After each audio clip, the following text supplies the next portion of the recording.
سورۃ الحشر کی آیت نمبر 11 سے درس کا آغاز ہوگا اور یہ سورہ حشر کا دوسرا رکوع 28 سے بارے کا 5واں رکوع ہے۔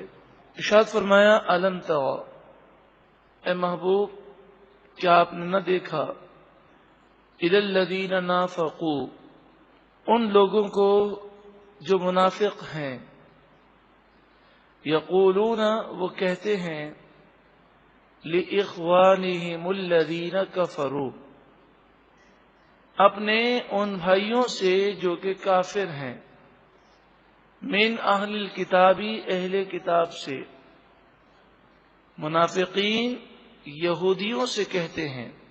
منافقین کا ذہن میں یہ کانسیپٹ رکھیے گا کہ یہ ایسے لوگ تھے کہ جو مسلمان مشہور تھے، حضور کے پیچھے نماز بھی پڑھتے، اپنے مسلمان ہونے کا وہ دعویٰ بھی کرتے اور کام بھی مسلمانوں جیسے کرتے تھے، مگر دل میں منافقت تھی، دل میں ایمان نہیں تھا، کہ بظاہر حضور پر ایمان لائے تھے لیکن در حقیقت انہوں نے دل سے حضور کو تسلیم نہیں کیا تھا۔ تو ان منافقوں نے جو مدینے میں ہیں یہ بات اس وقت کہی کہ جب محسوس یہ ہوا کہ مسلمان یہودیوں کو مدینہ منورہ سے باہر نکال دیں گے۔ لَإِنْ أُخْرِجْتُمْ، اے یہودیوں، منافق بولے، اگر تمہیں مدینے سے باہر نکالا گیا، لَنَخْرُجَنَّ مَعَكُمْ، تو ضرور بضرور ہم بھی تمہارے ساتھ باہر چلے جائیں گے، یعنی تمہارے ساتھ اظہار یکجہتی کے طور پر ہم بھی نکل جائیں گے۔ وَلَا نُطِيعُ فِيكُمْ أَحَدًا، اور تمہارے معاملات میں، تم پر حملہ کرنے میں ہم کسی کا کہنا نہیں مانیں گے، ابداً کبھی بھی نہیں مانیں گے۔ وَإِن قُوتِلْتُمْ، اور اگر تم سے لڑائی کی گئی، لَنَنْصُرَنَّكُمْ، ضرور بضرور ہم تمہاری مدد کریں گے۔ وَاللَّهُ يَشْهَدُ إِنَّهُمْ لَكَاذِبُونَ، اور اللہ تعالی گواہی دیتا ہے بے شک یہ منافقین ضرور جھوٹے ہیں۔ یعنی جو اسلام کا لبادہ اوڑھ کر اسلام کی جڑوں کو کاٹنے کی کوشش کرے وہ کسی کے ساتھ بھی مخلص نہیں ہو سکتا۔ تو یہ منافقین جو باتیں یہودیوں کو کہہ رہے ہیں اس میں بھی جھوٹے ہیں۔ اگر ایسے حالات یہودیوں پر آئے تو یہ منافقین بہت خود غرض ہیں، یہ اس حال میں یہودیوں کا بھی ساتھ نہیں دیں گے۔ لَإِنْ أُخْرِجُوا، اگر وہ یہودی مدینے سے نکالے گئے، لَا يَخْرُجُونَ مَعَهُمْ، تو یہ منافقین ان یہودیوں کے ساتھ باہر نہیں جائیں گے۔ وَلَئِن قُوتِلُوا لَا يَنْصُرُونَهُمْ، اور اگر ان یہودیوں سے لڑائی کی گئی، جنگ کی گئی، تو یہ منافقین ان یہودیوں کی مدد نہیں کریں گے۔ وَلَئِن نَصَرُوهُمْ، اگر بالفرض وہ مدد کرتے تب بھی منافق بزدل ہے۔ کافر اگر اپنے دل میں کفر رکھتا ہے تو اس کا اظہار بھی کرتا ہے، یہودی اگر وہ یہودیت رکھتا ہے تو اس کا اظہار بھی کرتا ہے۔ منافق اپنے دل میں حضور کا بغض رکھتا ہے، حضور کی تعظیم و توقیر نہیں کرتا، مگر یہ اس اظہار سے ڈرتا ہے، بزدل ہے، تبھی تو اس نے اسلام کا لبادہ اوڑھ لیا ہے۔ منافق بزدل ہے، تو جو اس قدر بزدل ہے کہ اپنے دل کی باتیں ظاہر کرنے کی جرت نہیں کر سکتا، تو وہ اگر جنگ میں تمہارا ساتھ بھی دیں گے تو بزدل شخص کا ساتھ دینا خود ایک مصیبت ہے۔ دانا دشمن سے خطرناک نادان دوست ہے، اور اگر یہ منافقین ان یہودیوں کی مدد کریں کسی جنگ میں، لَيُوَلُّنَّ الْأَدْبَارَ، ضرور بضرور پیٹھ پھیر کر بھاگ جائیں گے، ثُمَّ لَا يُنصَرُونَ، پھر ان کی مدد نہ کی جائے گی۔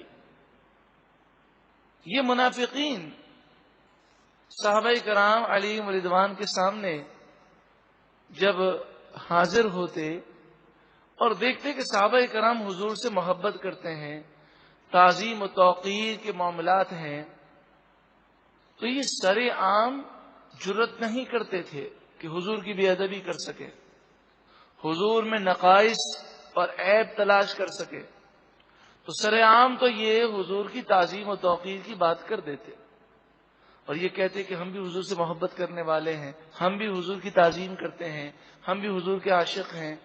لیکن جب یہ ان کو تنہائی میں موقع ملتا اور کسی مسلمان کے ایمان کو کمزور دیکھتے تو ان پر وہ وسوسے ڈالنے کے لیے مختلف سوالات کرتے کہ حضور تو یہ فرماتے تھے کہ اللہ میرے ساتھ ہے، وہ جنگ میں ہماری مدد کرے گا، تو غزوہ احد میں مسلمانوں کو اس قدر پریشانی کیوں ہوئی؟ یہ کہتے ہیں کہ مجھے اللہ تعالیٰ نے فارس اور روم کی چابیاں دے دیں، تو یہ چابیاں ہمیں ملتی ہوئی نظر تو نہیں آتی۔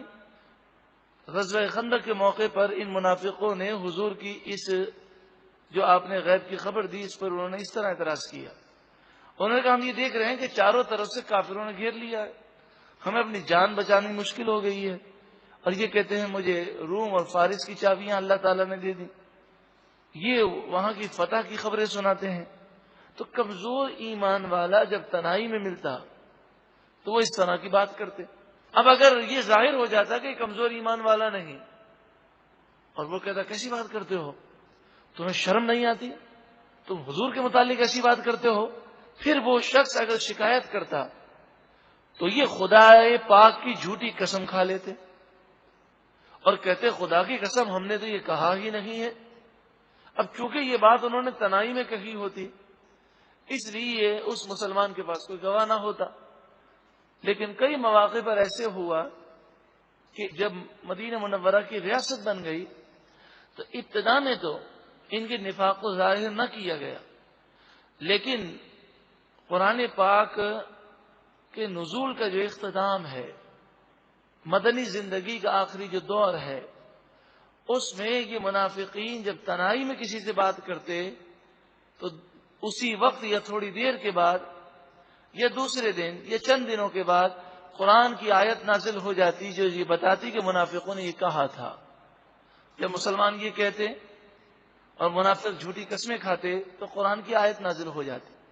اس کے بعد اب منافقین جو ہیں وہ ڈر گئے، اب وہ تنہائی میں بھی مسلمانوں کو حضور کی تعظیم و توقیر سے دور کرنے کی کوشش نہ کرتے، لیکن دل میں وہ نفاق رکھتے تھے۔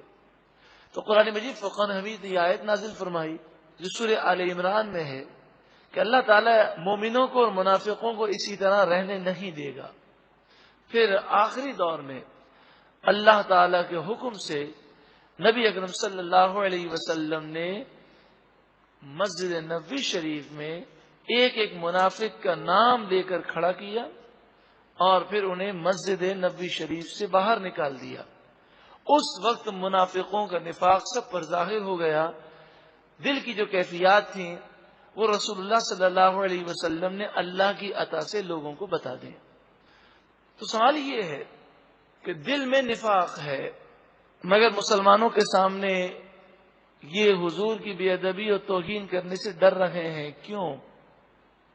لَأَنْتُمْ أَشَدُّ رَهْبَةً فِي صُدُورِهِمْ مِنَ اللَّهِ، ضرور ان کے دلوں میں تمہارا خوف اللہ سے بھی زیادہ ہے، جتنا یہ اللہ سے نہیں ڈرتے اتنا یہ تم سے ڈرتے ہیں، اس لیے کہ اگر اللہ سے ڈرتے ہوتے تو اللہ تو دلوں کے حال کو جانتا ہے تو اپنے دل کی اصلاح کر لیتے۔ ذَلِكَ بِأَنَّهُمْ قَوْمٌ لَا يَفْقَهُونَ، یہ اس وجہ سے ہے کہ یہ قوم سمجھ نہیں رکھتی، نا سمجھ لوگ ہیں. لا یقاتلونکم جمیعا، یہ سب مل کر تم سے جنگ نہیں کر سکتے، ان میں طاقت نہیں کہ تمہارا سامنے آ کر مقابلہ کر سکیں، اسی لیے تو اپنے نفاق کو چھپاتے ہیں. الا فی قرى محصنہ، ہاں مضبوط شہر کے قلعوں میں رہ کر وہ مقابلہ کر سکتے ہیں. یعنی جب انہیں یہ محسوس ہو کہ ہم محفوظ ہیں، مسلمان غیر محفوظ ہیں، تو قلعے میں چھپ کر وہ وار کریں گے، تیر پھینکیں گے، مسلمان کو نقصان پہنچے گا، لیکن مسلمان وار کریں گے تو انہیں کچھ بھی نہیں ہوگا.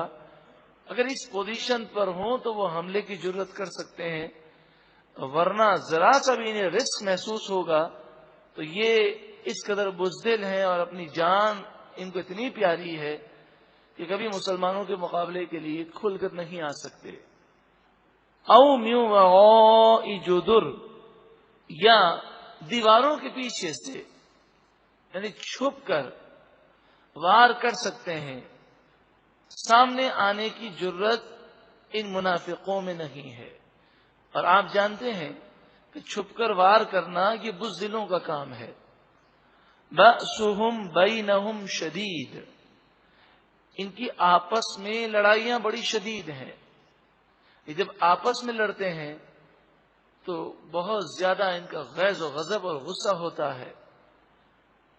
تحسبهم جمیعا، تم انہیں دیکھو تو تم یہ سمجھتے ہو کہ یہ سب ایک ہیں، ان میں اتحاد ہے. تم ان کافروں اور منافقوں کو دیکھو تو تمہیں لگتا ہے سب یکتا ہیں، یہ متحد ہیں. وقلوبهم شتیٰ، لیکن در حقیقت یہ متحد نہیں ہیں، ان کے دل الگ الگ ہیں. ہر ایک خود غرضی میں مبتلا ہے، سب کو اپنا حصہ چاہیے. اگر مسلمان متحد ہو جائیں اور ایمانی قوت اور روحانیت ہو تو ان کافروں سے مقابلہ کرنا بہت آسان ہے. ذالک بأنہم قوم لا یعقلون، یہ اس وجہ سے کہ یہ لوگ بے عقل لوگ ہیں، ان میں عقل نام کی کوئی چیز نہیں ہے. عقل ہوتی تو اللہ اور اس کے رسول کا انکار نہ کرتے. کمثل الذین من قبلہم قریبا ذاقوا، ان سے پہلے ان لوگوں کی مثال جو قریب میں گزرے ہیں. ان منافقوں کے لیے، کافروں کے لیے ان لوگوں کی مثال کافی ہے. ذاقوا وبال امرہم، انہوں نے اپنے برے کاموں کا وبال چکھا، جیسی کرنی ویسی بھرنی انہوں نے دنیا میں بھی پائی. تو پچھلے لوگوں کا انجام ان کے لیے عبرت ہے. وَلَهُمْ عَذَابٌ أَلِيمٌ، اور ان کے لیے دردناک عذاب ہے. اگر آپ ماضی کو دیکھیں تو ماضی میں جتنی جنگیں ہوئی ہیں اس میں کبھی کبھی ایسا ہوا کہ ظالم نے ظلم کیا، وقتی طور پر اسے کوئی روک نہ سکا، مگر مظلوم ہی کی آخری فتح ہے. امام حسین اپنے رفقا کے ساتھ شہید ہو گئے. یزیدیوں نے یہ سمجھا کہ ہمیں فتح ہو گئی، مگر حق پر کون تھے؟ حضرت امام حسین. یزیدی حق پر نہ تھے. تو اصل فتح تو حق کی ہے. سب شہید ہو گئے، لیکن تاریخ گواہ ہے کہ یزید کی حکومت کی تباہی اور بربادی کا باعث یہ ظلم ہے. جب یزید نے یہ ظلم کیا تو ظلم پر معاشرہ قائم نہیں رہ سکتا. اس کا انجام یہ ہوا کہ جلد ہی اس کا نام دنیا سے مٹ گیا. اب دنیا میں کوئی ایسا مسلمان آپ کو نہیں ملے گا کہ جو اپنے بچے کا نام محبت کے ساتھ یزید رکھے. ہاں، امام حسین کی محبت میں غلام حسین یا حسین نام رکھنے والے بہت ملیں گے. تو آج تک یہ واقعہ ہمیں درس دیتا ہے کہ ظالم چاہے کس قدر پاورفل ہو، چاہے وقتی طور پر وہ غلبہ پا لے، لیکن در حقیقت اسی کو شکست ہے اور ہمیشہ کے لیے اس کے لیے رسوائی ہے۔ کمثل الشیطان، جیسے شیطان کی مثال، اذ قال للانسان اکفر، جب اس نے انسان سے کہا کفر کر، انسان اس کی باتوں میں آ گیا، اس نے کفر کیا۔ فلما کفر، پھر جب اس نے کفر کر لیا اور اب کفر کی حالت میں مرنے لگا کہ اب کفر سے واپسی باقی نہ رہی، واپسی ممکن نہ رہی، قال انی بریء منک، تو شیطان نے اس سے کہا کہ میں تجھ سے بیزار ہوں، میرا تجھ سے کوئی تعلق نہیں ہے۔ یعنی تباہ پہلے کر دیا، پھر اس کے بعد کہتا ہے میرا تجھ سے کوئی تعلق نہیں ہے۔ ایسے ہی یہ منافقین ہیں، ایسے ہی گمراہ لوگ ہیں، ایسے ہی برے لوگ ہیں کہ یہ انسان کو تباہ کرتے ہیں، اور جب وہ تباہ ہو جاتا ہے تو کہتے ہیں آپ کا اور ہمارا تو کوئی تعلق ہی نہیں ہے، آپ جانے، آپ کا کام جانے۔ انی اخاف اللہ رب العالمین، بے شک میں تو اللہ رب العالمین سے ڈرتا ہوں۔